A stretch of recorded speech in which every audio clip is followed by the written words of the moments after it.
मिल्खा सिंह की जिंदगी पर बनी फिल्म भाग मिल्खा भाग बाकी फिल्मों की तरह किसी को बहुत अच्छी लगी तो किसी को ठीक ठाक, लेकिन इस बात से कोई इनकार नहीं कर सकता कि इस फिल्म ने उस खेल को आम जनता तक पहुंचा दिया जिसने भारत को मिल्खा के अलावा और कई स्टार दिए, लेकिन वे लोगों के दिलों तक नहीं पहुंच सके।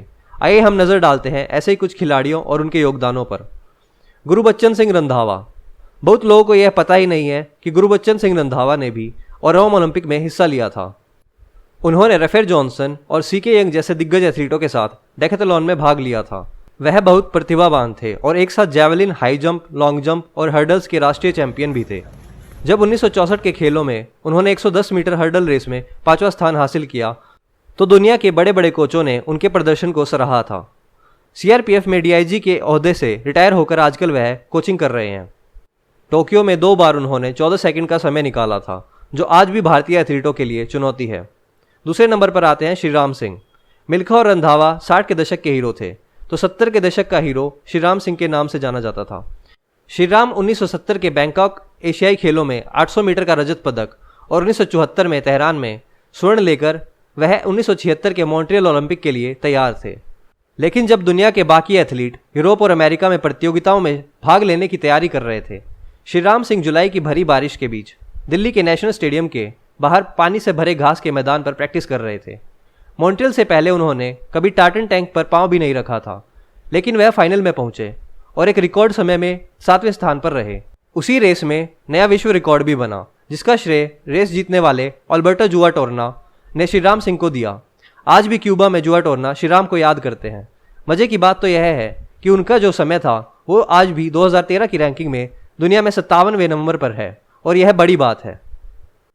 सेना से रिटायरमेंट लेकर श्रीराम NIS बने और वहां से भी रिटायर होकर अब वह जयपुर में रहते हैं। तीसरे नंबर पर आते हैं शिवनाथ सिंह। श्रीराम की तरह ही सेना से एक और एथलीट शिवनाथ सिंह, उन्होंने मॉन्ट्रियल खेलों में भी हिस्सा लिया। शिवनाथ सिंह मॉन्ट्रियल में मैराथन में 2 घंटे 16 मिनट और 22 सेकंड का समय निकालकर 11वें स्थान पर रहे। रेस में 60 एथलीटों ने हिस्सा लिया था और शिवनाथ ने न्यूजीलैंड के जाने माने धावक जैक फॉस्टर को भी पछाड़ दिया था। श्रीराम की तरह मॉन्ट्रियल जाने से 1 हफ्ता पहले शिवनाथ भी दिल्ली में भागने के लिए ठीक जगह ढूंढ रहे थे, जबकि दुनिया के बाकी खिलाड़ी 1 महीना पहले मॉन्ट्रियल के मैराथन के रूट का जायजा ले रहे थे। ऐसे में शिवनाथ का प्रदर्शन हर हाल में विश्व स्तरीय था। सेना छोड़कर वह टिस्को में शामिल हो गए, लेकिन कुछ साल पहले ही उनकी मृत्यु हो गई। चौथे नंबर पर आते हैं डी वालसम्मा। भारतीय एथलेटिक्स के लिए 80 का दशक अहम रहा। दिल्ली में 1982 में आयोजित एशियाई खेल में MD वालसम्मा ने महिलाओं की 400 मीटर की दौड़ में स्वर्ण पदक जीता। वालसम्मा कमलजीत संधू के बाद एशियाई खेलों में गोल्ड जीतने वाली दूसरी भारतीय महिला थी। खास बात यह है कि वालसम्मा को देखकर PT उषा ने हर्डल्स में हिस्सा लेने का मन बनाया। वालसम्मा ने लॉस एंजलिस ओलंपिक में भारत को रिले रेस में 7वां स्थान दिलवाने में अहम भूमिका निभाई। अर्जुन अवार्ड और पद्मश्री से नवाजे जाने के बाद वालसम्मा रेलवे में सीनियर कमर्शियल ऑफिसर के रूप में काम कर रही हैं। हालांकि उनके बाद PT उषा ने काफ़ी नाम कमाया, लेकिन सही मायनों में भारतीय महिला एथलीटों की प्रेरणा वालसम्मा ही थी। PT उषा और शाइनी का नाम 80 के दशक में साथ लिया जाता था, लेकिन शाइनी की बदकिस्मती ही कही जा सकती है कि उन्हें लंबे समय तक कोई ठीक कोच नहीं मिला। 1984 में 800 मीटर की रेस में सेमीफाइनल में पहुंचना किसी भारतीय खिलाड़ी के लिए बड़ी बात थी। वह रिले टीम का भी हमेशा हिस्सा रही, लेकिन उषा के साथ होने से ज़्यादा नाम उषा का ही हुआ। शाइनी आजकल फूड कॉरपोरेशन में जनरल मैनेजर के पद पर हैं। 5वें नंबर पर आती हैं अंजू जॉर्ज। ठंडे दिमाग से सोचा जाए तो अंजू बॉबी जॉर्ज का प्रदर्शन किसी भी भारतीय एथलीट से थोड़ा ज़्यादा ही होगा।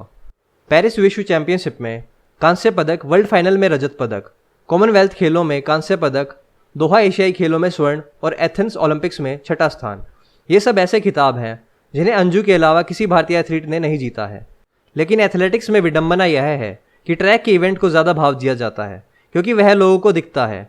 लॉन्ग जंप में जब तक बोर्ड पर अंतिम परिणाम न दिखे, लोगों को मज़ा नहीं आता। वरना अंजू मिल्खा, रंधावा या उषा से किसी भी बात में कम नहीं है। माँ बनने के बाद अंजू ने हाल ही में एथलेटिक्स छोड़ा है और बेंगलुरु में कस्टम ऑफिसर हैं। इन सितारों के साथ साथ भारतीय महिला रिले टीम की भी किसी से कम नहीं है। रिले टीम का सिलसिला शुरू हुआ था लॉस एंजलिस ओलंपिक खेलों में, जहां वंदना राव, शाइनी विल्सन, वालसम्मा और PT उषा ने फाइनल में पहुंचकर सबको चौंका दिया था। उसके बाद इसी टीम ने 16 एशियाई गेम में स्वर्ण पदक जीता।